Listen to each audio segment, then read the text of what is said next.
마태복음 26장에서 36절에서 46절입니다. 하나님 말씀 마태복음 26장 36절에서 46절입니다. 같이 읽도록 하겠습니다. 이에 예수께서 제자들과 함께 겟세마네라 하는 곳에 이르러 제자들에게 이르시되 내가 저기 가서 기도할 동안 너희는 여기 앉아 있으라 하시고 베드로와 세베대의 두 아들을 데리고 가실새 고민하고 슬퍼하사 이에 말씀하시되 내 마음이 매우 고민하여 죽게 되었으니 너희는 여기 머물러 나와 함께 깨어 있으라 하시고 조금 나아가서 얼굴을 땅에 대시고 엎드려 기도하여 이르시되 내 아버지여 만일 할만하시거든 이 잔을 내게서 지나게 하옵소서. 그러나 나의 원대로 마옵시고 아버지의 원대로 하옵소서 하시고 제자들에게 오사 그 자는 것을 보시고 베드로에게 말씀하시되 너희가 나와 함께 1시간도 이렇게 깨어 있을 수 없더냐. 시험에 들지 않게 깨어 기도하라. 마음이 원이로되 육신이 약하도다 하시고 다시 두 번째 나아가 기도하여 이르시되 내 아버지여 만일 내가 마시지 않고는 이 잔이 내게 지나갈 수 없거든 아버지의 원대로 되기를 원하나이다 하시고 다시 보사 오신즉 그들이 자니 이는 그들의 눈이 피곤함이로라. 세 번째 같은 말씀으로 기도하신 후에 제자들에게 오사 이르시되 이제는 자고 쉬라.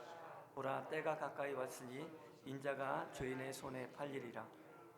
일어나 함께 가자. 보라 나를 파는 자가 가까이 왔느니라. 아멘. 오늘은 26장 본문을 통해 고난당하는 자와 어떻게 해야 하는가, 그리고 고난 중에 어떻게 기도해야 하는가를 이 본문을 통해 좀 생각해 보겠습니다. 예수님은 감람산의 겟세마네 정원이라고 하는 곳에서 기도를 드리고 계십니다.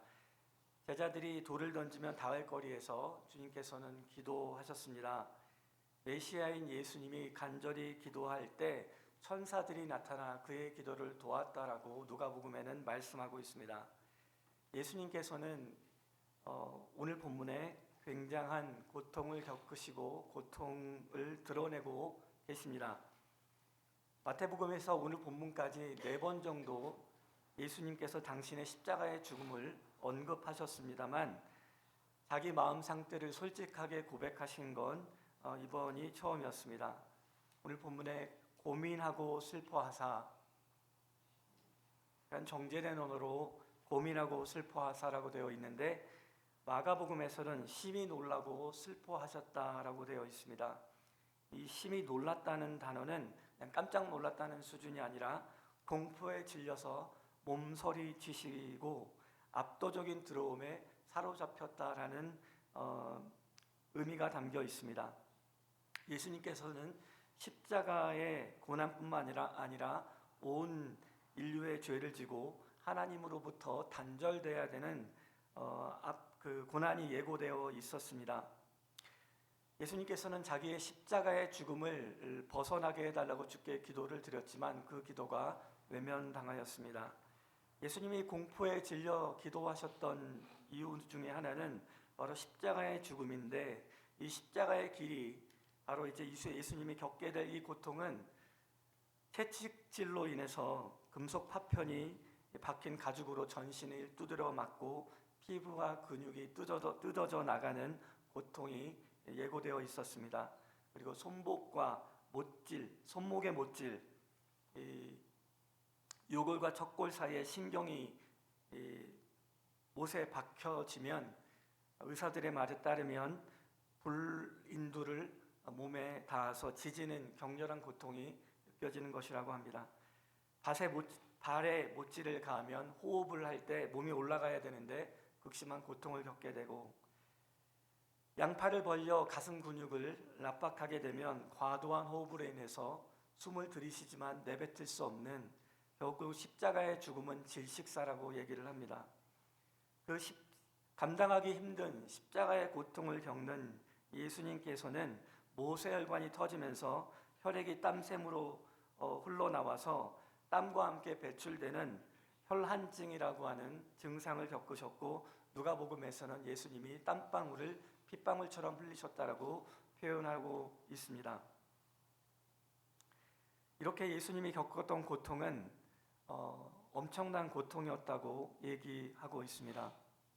이 고통을 앞으로 겪으실 예수님께서는 하나님과의 단절과 또 하나님으로부터 버림받았다는 그 사실로 인해서 하나님 앞에 놀라고 슬퍼하며 기도하고 계셨습니다.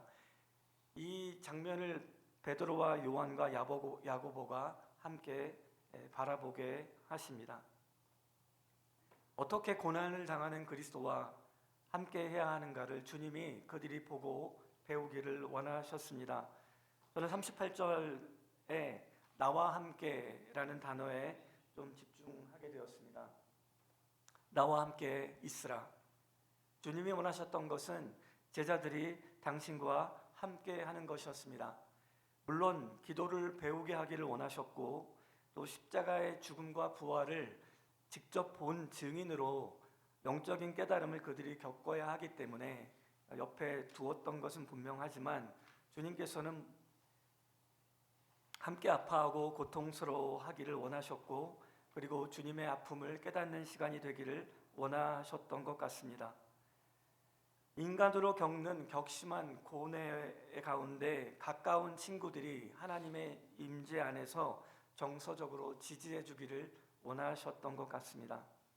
사실 리더라고 하면 가능한 한 약한 모습을 보이지 않고 혼자 산기도를 드리고 와서 마치 완벽한 사람인 것처럼 괜찮아 보이는 모습으로 흔들리지 않는 모습을 보이는 게 일반적일 텐데 예수님께서는 제자들에게 내가 매우 고민하여 죽게 되었다라고 말씀하셨습니다.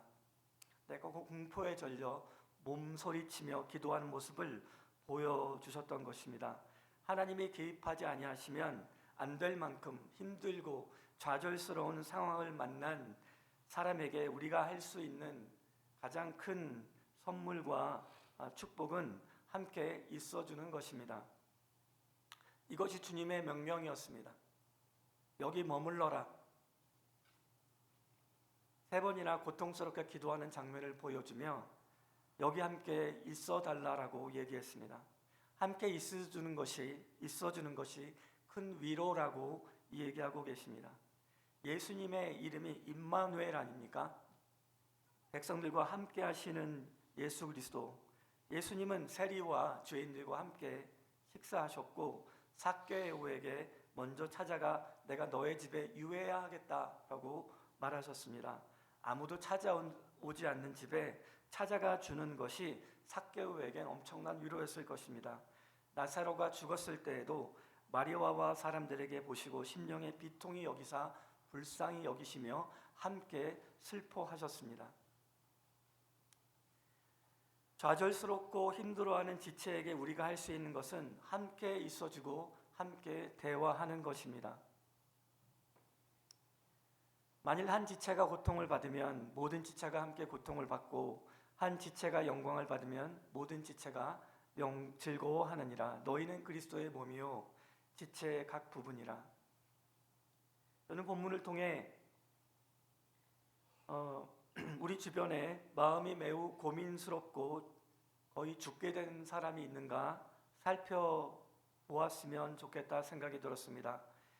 힘들어하는 생각과 힘들어하는 감정과 고통을 얘기할 때 혹 이런 생각을 하시진 않습니까?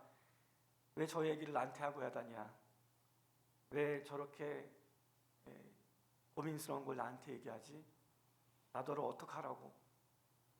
혹시 이런 반응을 보인다면 오늘 본문에 나온 38절을 깊이 묵상해 보시기를 바랍니다. 성령의 사람은 그렇게 반응하지 않습니다. 성령의 사람은 함께 있어주고 함께 울어주고 그리고 성장하기 위해 함께 합니다. 제가 구역장을 할 때 제 구역에 아이를 잃은 성도가 있었습니다. 11개월 된 딸을 잃었는데 뭐라고 위로해야 될지 입이 떨어지지 않았습니다. 계속 매주 식사를 함께하며 목장 모임을 했는데 어느 날 주일에 가보니 중년의 부부와 함께 껴안고 같이 울고 있었습니다. 그 중년의 부부는 바로 몇 해 전에 대학생 된 딸을 교통사고로 잃은 중년의 부부였습니다. 젊은 부부가 그분의 고통을 갖고 있는 것을 같이 느끼고 또 그 어린 부부를 찾아가 중년의 부부가 아무 말 없이 서로 안고 기도해 주는 것을 보았습니다. 함께 있어주고 함께 기도하는 것은 그리스도인의 중요한 덕목입니다. 덴버산일교회가 그런 공동체를 자랑스러워하는 아름다운 하나님의 교회가 되기를 소망합니다. 두 번째는 이 본문을 보며 함께 깨어있으라고 말씀하시며 기도하라고 말씀하셨습니다. 예수님께서는 39절과 42절에 이렇게 기도하셨습니다. 내 아버지여 할만하시거든 이 잔을 내게서 지나가게 하옵소서. 그러나 나의 원대로 마옵시고 아버지의 원대로 하옵소서. 조금 더 나아가 42절에서는 내 아버지여 만일 내가 마시지 않고는 이 잔을 내게서 지나갈 수 없거든. 이 잔이 내게서 지나갈 수 없거든. 아버지의 원대로 되기를 원하나이다. 예수님의 기도는 이 잔을 마시지 않기를 기도했습니다. 즉 예수님의 기도는 십자가의 고통을 벗어나게 해달라는 기도였습니다. 예수님의 이 기도는 기각되었습니다. 아버지를 찾았지만 아버지께 버림받았습니다. 아버지가 주는 잔을 마셔야 하는 영적인 운명은 바로 아버지 하나님과 단절되는 경험이었습니다. 깊이 있는 신학적 해석을 담아야 하는 본문인데 예수님께서는 완전하게 순종하셨고 인간의 한계를 뛰어넘어 이웃을 사랑하셨고 한 영혼을 만나기 위해 100km를 가셨다고 성경에 얘기하고 또 완전하게 순종하셨던 바로 그 예수 그리스도라면 예수님이 드렸던 기도는 반드시 응답되어야 되는 것이 아닌가. 그러나 예수님은 즉각적인 응답을 거절당하시고 바로 우리가 당해야 될 온몸의 저주를 몸에 받으심으로 화목제물이 되기 위해 복음의 완성을 위해 십자가에 달려 돌아가셨습니다. 예수님의 소원은 이 진노의 잔이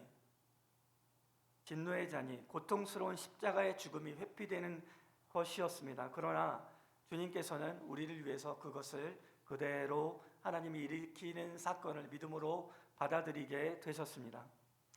제가 기도를 통해 배웠으면 하는 건 자기의 소견대로 기도하는 것이 기도의 정점이 될 수 없다는 것입니다.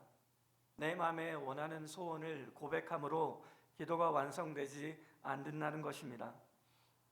예수님께서는 41절에 제자들이 기도하기를 원하셨습니다. 시험에 들지 않게 되기를 기도하라고 말씀하셨습니다. 예수님께서는 제자들에게 닥칠 고난을 피하게 해달라고 기도하라고 한 것이 아니라 고난의 한가운데서 시험에 들지 않게 되기를 기도하라는 것입니다. 고난 중에 너희의 영적인 균형이 무너지지 않게 되기를 기도하라는 것입니다. 이 잔이 내게서 벗어나게 해달라고 하는 기도는 하나님의 뜻을 구하는 기도입니다. 내 뜻이 관철되는 것이 기도의 완성이 아니라 내가 만든 기도 제목이 일어나야 된다고 칭얼거리는 어린아이의 기도가 아니라 성령을 따르는 삶, 하나님이 원하시는 기도로 우리가 나아가기를 하나님 원하십니다. 갈라디아 2장 20절에 내가 그리스도와 함께 십자가에 못 박혔나니 이제는 내가 사는 것이 아니요 오직 내 안에 그리스도께서 사시는 것이라. 예수님의 기도는 자기의 의지를 포기하는 기도였고 하나님의 뜻에 합치되는 과정을 보여주는 기도였습니다. 곧 우리가 성령을 따라 기도한다면 그리스도와 함께 죽는 삶이 그리스도인의 삶이라고 갈라디아 2장 20절에 얘기한다면 우리의 기도도 하나님 앞에서 하나님 주님의 소원은 무엇입니까? 내가 이렇게 기도해도 되겠습니까? 하나님 앞에 기도를 우리가 해야 할 것입니다. 예수님이 십자가에서 거절당하시고 온몸에 저주를 받아 죽으셨으므로 사실 그 예수님의 거절된 기도는 우리가 기도하는 기도의 응답의 조건이 되었습니다. 그래서 그리스도인은 구체적으로 열심히 정직하게 부지런히 하나님께 기도해야 합니다. 기도를 들으시는 분이 하나님이시기 때문에 우리는 또 피조물이기 때문에 하나님 앞에 절실하게 절박하게 기도해야 합니다. 예수 그리스도가 우리의 중보자이시기 때문에 예수님의 이름으로 우리는 기도해야 합니다. 그러나 기도를 제대로 배우려면 오늘 본문에 나왔던 예수님이 기도하셨던 것처럼 성경을 열어 간구하며 하나님께 기도에 대해서 배워야 합니다. 하나님께서 원하시는 기도는 하나님이 원하시는 소원을 알고 그것을 놓고 기도하는 것입니다. 믿음이란 내가 바라는 것이 이루어지는 것을 위해 가능한 한 긍정적으로 살아가기 위해 생각하는 어떤 인간적인 개념이 아닙니다. 믿음이란 하나님이 우리 인생에 일으키는 사건을 믿음으로 수용하고 받아들이고 하나님의 소원을 놓고 기도하는 단계까지 우리가 올라가기를 원하시는 것을 이 본문을 통해 바라보게 됩니다. 기도함으로 또 저희 아침 예배를 마쳤으면 좋겠습니다. 여러분 기도하실 때 주님께서는 나와 함께 할 것을 원하셨습니다. 기도 가운데 고통 가운데 있는 그리스도와 나와 함께 여기 머물러 달라라고 예수님이 제자들에게 명령하셨습니다. 주님 앞에 기도할 때 예수를 믿는 죽음과 부활을 경험하며 그리스도와 함께 그리스도의 우편에 앉아있는 영적 신분을 갖게 된 성도답게 고난과 고통 중에 있는 성도에게 찾아가 그와 함께 구하며 함께 대화하는 성숙한 성도의 삶을 살게 되기를 먼저 기도했으면 좋겠습니다. 같이 하나님께 기도하겠습니다.